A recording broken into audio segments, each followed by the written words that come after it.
with Sogel stuff. So you just take your gel and you're going to do, these are big old nails, so it's gonna take some product.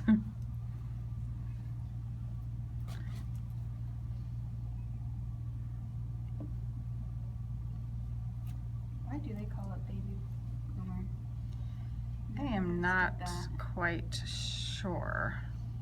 So you do the whole nail? Yep, we're gonna do the whole nail white.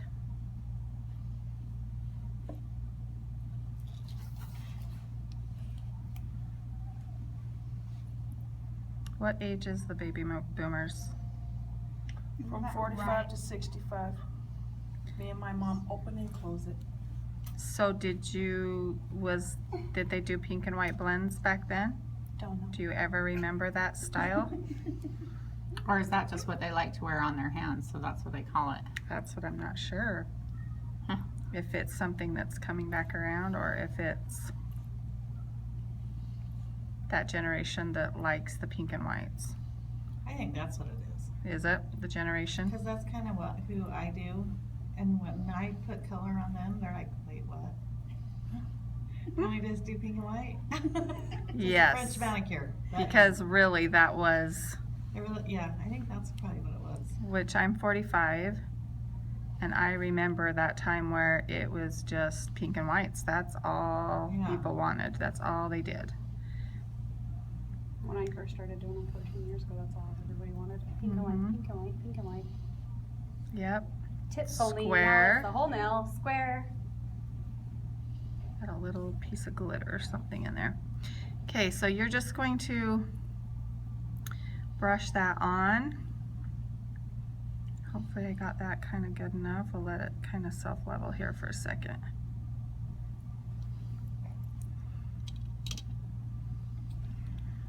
We're going to cure that.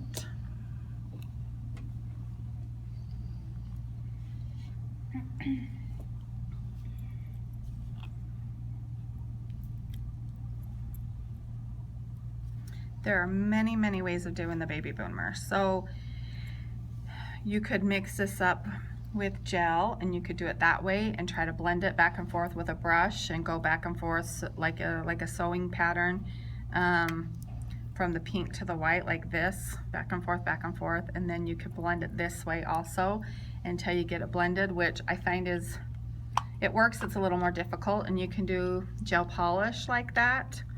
And you just keep blending until you get a good combination. But I like to do it with the powder dry. I find it's really quick and easy. This is, what was it, number 176? 176. 176. Okay. Hopefully that's probably 1 minute, I guess, maybe.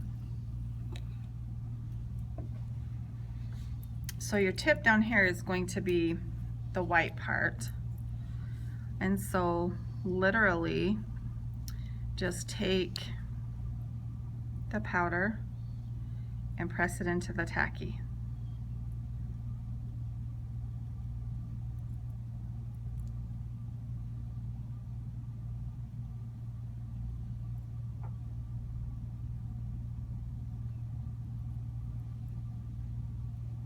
And you just keep working it up.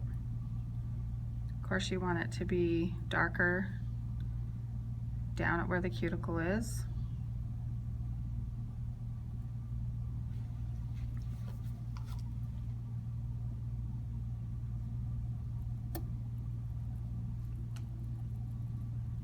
Of course, we've got these extreme tips, but they're kind of fun just to use for display. Obviously on someone else, you're not gonna hardly use any powder. It's gonna go really quick. And then as you get, I'm not gonna go as far as what I probably should with this tip, but then just start working it up. How we talked in the earlier class about doing different blends and stuff like this. This is what's so great about the pigments. Trisha's been doing a lot of that lately the blends with the pigments. And They love it. And it's so it's easy. so easy. It's so much easier than mixing the gel and trying to get a good blend out of it, you know? I love doing that with the powders. Well, and then tapping them in, you get the actual color, the pigment. The in solid container. color, yeah. Okay, so this isn't too hard. You just can keep working it. If you feel like something's not, you know, and you need more somewhere else, just do it. When you get it where you want it. I want to Then, look at it before you. and actually I like to stick it. You can look at that, then you can stick it back under for a few seconds, and what that does Yeah, is I just see. pull that pigment So there's- into the she's gel a got little some bit pigment farther. up here. Okay. So you don't want a fine line. You don't want to stop somewhere and have I it see. look like a line. Just kind of slowly fade it out, okay? Good. And so let's cure that. That'll just suck that pigment in just a little bit more so that when I'm doing this, that I'm not pulling that everywhere. I didn't bring my sample tip. So that's probably good, Trish. So it just needs long enough to, like I said, you can keep working with that if you know you feel like something's, I'm not going to take a lot of time on it just because we have so many more designs to do. And then of course when you do your layer, you're going to float it. And how we talked about that is we don't want to drag our brush into it. We want to kind of keep it on top.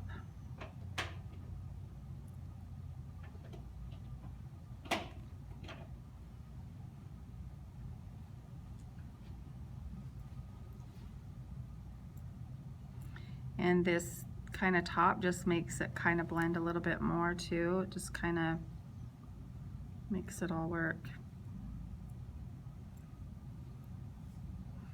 Now you can Bless go, yeah, bless you. You can go, what I've done on top of this is we'll do a little, I'll show you how to do some scrolling stuff. And if you have time and you get finished with yours and you want to do that, you can. So we can just cure that.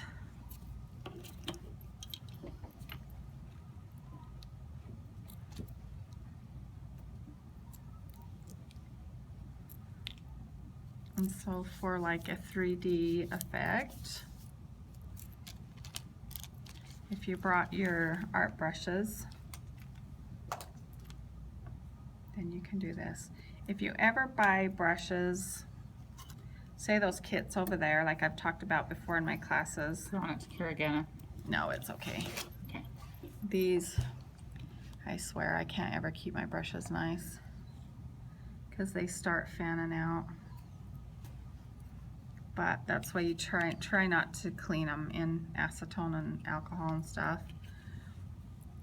I am going to cleanse this first because I don't want this other gel to run more than it already will.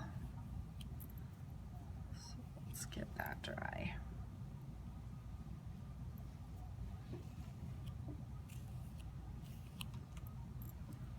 And so again, you can take your white and you can do, this is hard, I'm not holding someone's hand.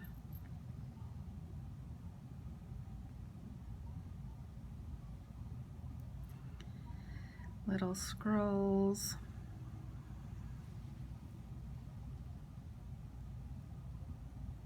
You can take your brushes and cut them down. I think that's what I was going to try to say.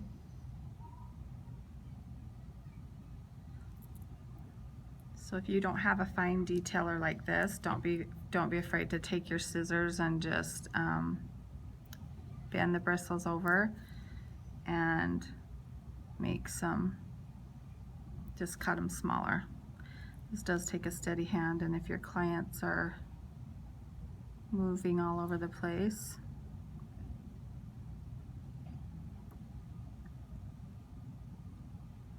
but do just like a little bit at a time. And then if I had my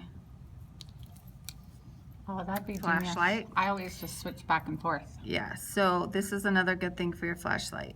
So when you've got the flashlight here, hurry and zip a few, you know, just do a little bit at a time and just keep on scrolling that out. As many designs as you want. You could also take your dotting tools. Maybe flash that really quick because I don't have my flashlight over here.